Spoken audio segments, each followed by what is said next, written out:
ಚಿತ್ರದುರ್ಗ ಜಿಲ್ಲೆಯ ಚಿತ್ರದುರ್ಗ ತಾಲೂಕಿನ ಭರಮಸಾಗರ ಹೋಬಳಿಯ ಭರಮಸಾಗರ ಗ್ರಾಮ ಪಂಚಾಯಿತಿಯ ವ್ಯಾಪ್ತಿಗೆ ಬರುವಂತ ಭರಮಸಾಗರದಿಂದ ಬೈಪಾಸ್ ರಸ್ತೆ ಅಂದರೆ ಬಾರುಗಳಿಂದ ಹಾದು ಹೋಗುವ ರಸ್ತೆ ಮತ್ತು ಭರಮಸಮುದ್ರದಿಂದ ಬಿಳಿಚೋಡು ರಸ್ತೆಯಲ್ಲಿ ಬಿದ್ದಿರುವ ಕಸದ ತಿಪ್ಪೆ ರಾಶಿಗಳನ್ನು ವಿಲೇವಾರಿ ಮಾಡುವ ಬಗ್ಗೆ ಹಲವಾರು ಕಂಪ್ಲೇಂಟ್ಗಳನ್ನು ಕೊಟ್ಟರೂ ಕೂಡ ತಲೆ ಕೆಡಿಸಿಕೊಳ್ಳದ ಚಿತ್ರದುರ್ಗದ ಮಾನ್ಯ ಸಿಇಒ ಆಕಾಶ್ ಅವರು ಮತ್ತು ಡಿಎಸ್ ಅವರು ಸ್ಥಳೀಯ ಭರಮಸಾಗರದ ಗ್ರಾಮ ಪಂಚಾಯಿತಿಯ ಪಿಡಿಒಗಳು ಮುಖ್ಯವಾಗಿ 1 ವರ್ಷದಿಂದ ಪಿಡಿಒಗಳು ಇಲ್ಲಿಯವರೆಗೆ 3 ಪಿಡಿಒಗಳು ಡೆಫಿನೇಷನ್ ಅಂತ ಬಂದು 15 ದಿನ ಇದ್ದು ಇಲ್ಲಿನ ರಾಜಕಾರಣಿಯ ಕೆಳ ವರ್ಗದವರಿಗೆ ಕೆಲಸ ಮಾಡಿ ಕೊಟ್ಟು ಮತ್ತೆ ಮುಂದಿನ ಪಂಚಾಯತ್ಗಳಿಗೆ ಹೋಗುವ ಒಂದು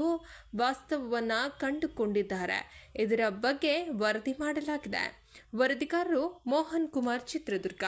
ನಮಸ್ತೆ ವೀಕ್ಷಕರೇ, ಕಾರ್ಮಿಕರ ಕ್ರಾಂತಿ ನ್ಯೂಸ್ಗೆ ಮತ್ತೊಮ್ಮೆ ಸ್ವಾಗತ. ವೀಕ್ಷಕರೇ, ಚಿತ್ರದುರ್ಗ ಜಿಲ್ಲೆಯ ಚಿತ್ರದುರ್ಗ ತಾಲೂಕಿನ ಭರಮಸಾಗರ ಗ್ರಾಮ ಪಂಚಾಯಿತಿ ವ್ಯಾಪ್ತಿಯಲ್ಲಿ ಭರಮಸಾಗರದಿಂದ ಬೈಪಾಸ್ ರಸ್ತೆಯಲ್ಲಿ ಬಿದ್ದಿರುವ ಕಸದ ರಾಶಿಗಳನ್ನು ನೋಡ್ತಿದ್ರೆ ನಿಜಕ್ಕೂ ತುಂಬಾ ವಿಪರ್ಯಾಸ ಅನ್ಸುತ್ತೆ. ಕಳೆದ 4 ತಿಂಗಳಿಂದನೂ ಕೂಡ ಪತ್ರ ವ್ಯವಹಾರದ ಮೂಲಕ ಕಂಪ್ಲೇಂಟ್ ಮಾಡ್ಕೊಳ್ತಾನೆ ಬರ್ತಿದೀವಿ. ಯಾವುದೇ ತರ ಇಲ್ಲಿಯ ಸ್ಥಳೀಯ ಪಿಡಿಒಗಳು ಯಾವುದೇ ತರ ತಲೆ ಕೆಡಿಸ್ಕೊಳ್ತಾ ಇಲ್ಲ. ಇಲ್ಲಿ ಕೇವಲ ಪಿಡಿಒಗಳು ಬರೋದು ರಾಜಕಾರಣಿಗಳ ಕೆಲಸ ಮಾಡ್ಲಿಕ್ಕೆ ಅಂತ ನಮಗೆ ಅನಿಸುತ್ತೆ. ಇಲ್ಲಿ ಸಾರ್ವಜನಿಕರ ಕೆಲಸ ಅಂತೂ ಒಂದು ಇವತ್ತಿಗೂ ಮಾಡಿಲ್ಲ, ಆಗಿಲ್ಲ. ಸುಮಾರು ಇಂತ ಒಂದು ದೊಡ್ಡ ಊರಿಗೆ ಏನು ಇಲ್ಲ ಅಂದ್ರೆ 4 ಟಾಟಾ ಎಸಿ ಬೇಕಾಗ್ತದೆ. ಒಂದೇ ಒಂದು ಯಾವ್ದೋ ಕುಂಠಿತ ಆಗಿರುವಂತಹ ಒಂದು ಹಸೆ ಆಟ ಇಟ್ಕೊಂಡು ಅದನ್ನು ಕೂಡ ತನ್ನಿಚ್ಚಿ ತಾನೇ ನಿಲ್ಸ್ಕೊಂಡಿದ್ದಾರೆ. ಯಾವುದೇ ತರ ಕೆಲಸ ಮಾಡ್ತಿಲ್ಲ. ಈ ತರ ಪ್ರತಿಯೊಂದು ರಸ್ತೆಯಲ್ಲೂ ಇದೇ ತರನೇ ತಿಪ್ಪೆ ಕಸ ಬಿದ್ದಿದೆ. ಆಮೇಲೆ ಕರ್ನಾಟಕ ಪರಿಸರ ಮಂಡಳಿಗೂ ಕೂಡ ನಾವು ಕಂಪ್ಲೇಂಟ್ ಕೊಟ್ರು ಯಾವುದೇ ಪ್ರಯೋಜನ ಆಗಿಲ್ಲ. ಉಪ ಕಾರ್ಯದರ್ಶಿ ಮತ್ತೆ ಸಿಇಒ ಜಡ್ಪಿ ಅವ್ರಿಗೂ ಕೊಟ್ರು ಕೂಡ ಯಾವುದೇ ಒಂದು ನಮಗೆ ಕೆಲಸಗಳನ್ನ ಇಲ್ಲಿ ಆಗ್ತಾ ಇಲ್ಲ ಅನ್ನೋದು ಜನಗಳ ಆಕ್ರೋಶ ಆಗಿದೆ. ಇದು ಒಂದು ರಸ್ತೆಯ ಇದು ನಾನು ತೋರಿಸ್ತಕ್ಕಂತ ಒಂದು ರಸ್ತೆಯಲ್ಲಿ ನಡೆದಿರ್ತಕ್ಕಂತ ಒಂದು ಪರಿಸರ ಮಾಲಿನ್ಯ ಆಗಿರ್ತಕ್ಕಂಥ ತಿಪ್ಪೆಗಳ ರೀತಿಯಲ್ಲಿ ಬಿದ್ದಿದೆ.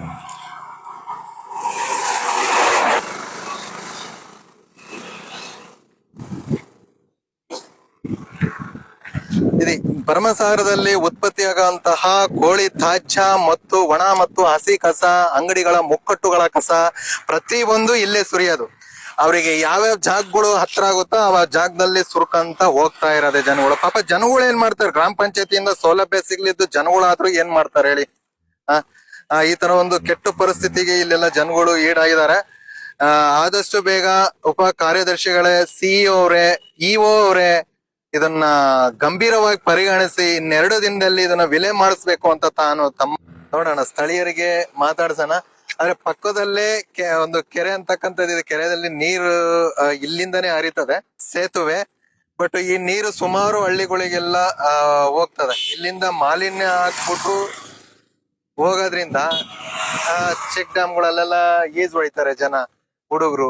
ಮೈ ತಿಂಡಿ, ಕಡತ, ಈಗೆಲ್ಲ ವಿಪರೀತ ಸಮಸ್ಯೆಗಳಲ್ಲಿ ಅನುಭವಿಸೋ ಅಂತ ಒಂದು ದುಷ್ಪರಿಣಾಮ ಎದುರಾಗಿದೆ ನಮ್ಗೆಲ್ಲ ಅಂತ.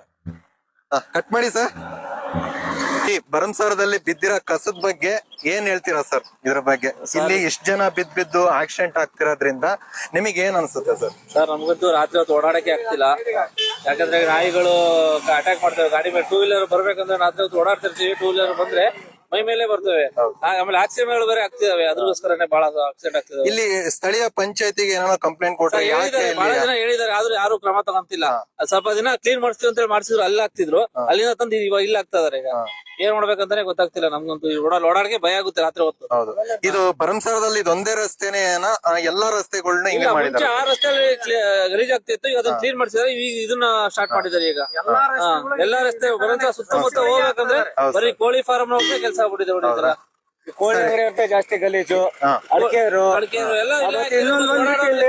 ಬಂದ್ಬಿಟ್ಟು ಇಲ್ಲಿ ಬೆಂಕಿ ಹಾಕ್ಬಿಡ್ತಾರೆ ಒಂದೊಂದ್ ಟೈಮ್ ರಾತ್ರಿ ಹೊತ್ತು. ಹೊಗೆ ಎಲ್ಲ ರೋಡ್ ಮೇಲೆ ಬಂದ್ಬಿಡುತ್ತೆ. ನಾನೇ ಅನುಭವಿಸಿದ್ದೀನಿ ಆ ತರ.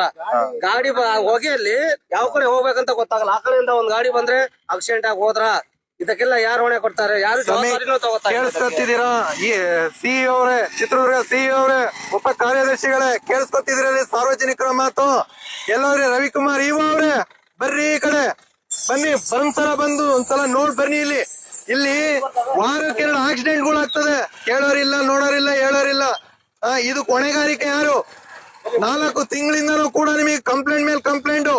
ಪರಿಸರ ಮಾಲಿನ್ಯ ಇಲಾಖೆಗೆ ಕಳಿಸಿದ್ರು ಕೂಡ 2 ಲೆಟರ್ ನೀವು ಇಶ್ಯೂಸ್ ಮಾಡಿದ್ರು. ಉಪ ಕಾರ್ಯದರ್ಶಿಗಳು ಗಂಭೀರ ಪರಿಸ್ಥಿತಿಗೆ ಹೋದ್ರು ಕೂಡ ಅಂತ ಹೇಳಿದ್ರು ಕೂಡ ತಲೆ ಕೆಡಿಸ್ಕೊಳ್ದಿರೋಂತ ಪಿಡಿಒ ಅವರು ಈಗ ಹಾಲಿ ಪಿಡಿಒ ಅವ್ರು ಬಂದಿದ್ದಾರೆ, ಸುಷ್ಮರಾಣಿ ಅಂತ. ಹೌದಾ? ಹಿಂದೆ ಹೇಮಾವತಿ ಇದ್ರು, ಆಮೇಲೆ ತಿಪ್ಪೇಸ್ವಾಮಿ ಅವರು ಬಂದ್ರು. ಎಲ್ಲ ಡೆಪ್ಟಿನೇಷನ್ ಅಂತಾರೆ. ಅಂದ್ರೆ ಚೇರ್ಮನ್ ಬಂದ್ಬಿಟ್ಟು ಕುತ್ಕೊಂಡು ಉಂಡೋಗ್ಲಿಕ್ಕೆ ತಾನೆ ಇವ್ರಿಗೆ ಡೆಪ್ಟಿನೇಷನ್ ಬೇಕಾ? ಇದಕ್ಕೆ ಬಂದು ಕೆಲಸ ಮಾಡ್ಬೇಕು. ಡೆಪ್ಟಿನೇಷನ್ ಆದ್ರೆ ಕೆಲಸ ಯಾಕೆ ಮಾಡಬಾರ್ದು? ಎಲ್ಲಾ ರಸ್ತೆಗಳಲ್ಲೂ ಇದೇ ಆಗಿದೆ. ಇಲ್ಲಿ ಎಂಡು ನಾಯಿ 7:30 ಸುಮಾರಿಗೆ ಎಂಡು ನಾಯಿಗಳು ಬರುತ್ತೆ. 70ರಿಂದ 80 ನಾಯಿಗಳು ಸೇರುತ್ತೆ. ಇಲ್ಲಿ ಯಾರು ಧ್ವನಿ ಎತ್ತುತ್ತಾ ಇಲ್ಲ. ಇವತ್ತು ಧ್ವನಿ ಎತ್ತುತ್ತಿದೀವಿ, ರೋಡ್ ಮೇಲೆ ಬಂದು ನಿಂತಿದೀವಿ, ಸಾರ್ವಜನಿಕರು ನಿಂತಿದ್ದಾರೆ. ಸರ್ ಮಾತಾಡಿ ಸರ್.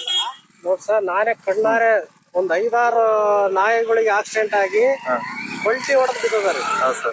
ಭಾರಿ ನಾಯಿಗಳದಿಂದಲೇ ಆಕ್ಸಿಡೆಂಟ್ ಜಾಸ್ತಿ ಆಗ್ತಾ ಇದೆ.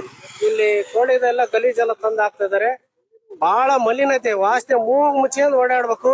ಆಮೇಲೆ ಬೆಂಕಿ ಹಾಕಿದಾಗ ಕೋಳಿದೊಂದು ಅಡಿಕೆದು ಹಂಗೆ ಹಾಕ್ತಾರೆ. ಕಾಣದೇ ಇಲ್ಲ. ವೆಹಿಕಲ್ಗಳು ಯಾವ ಹತ್ತಲಿಂದ ಬರ್ತಾವ ಯಾವ ಕಾಣಲ್ಲ ಹೊಗೆಗೆ. ಅಷ್ಟು ಬಹಳ ಟಾರ್ಚರ್ ಆಗಿಬಿಡತ್ತೆ.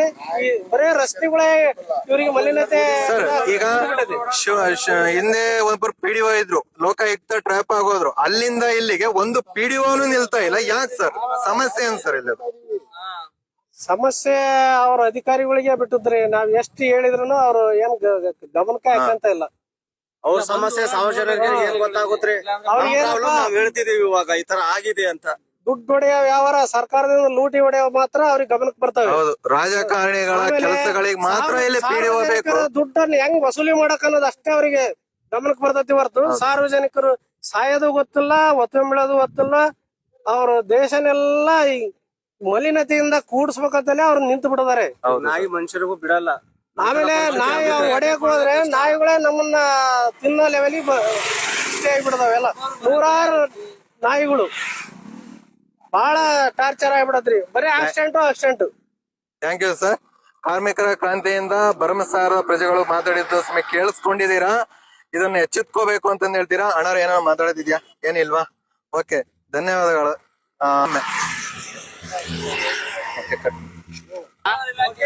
ಪ್ರಾಬ್ಲಮ್ ಇಲ್ಲಿ ಏನ್ ಗೊತ್ತಾ, ನಾನೇ ಅನ್ಭವಿಸಿದ್ದೀನಿ. ನನಗೆ ರೋಡ್ ಕಾಣಿಸಿಲ್ಲ, ಆ ಕಡೆಯಿಂದ ಬರೋ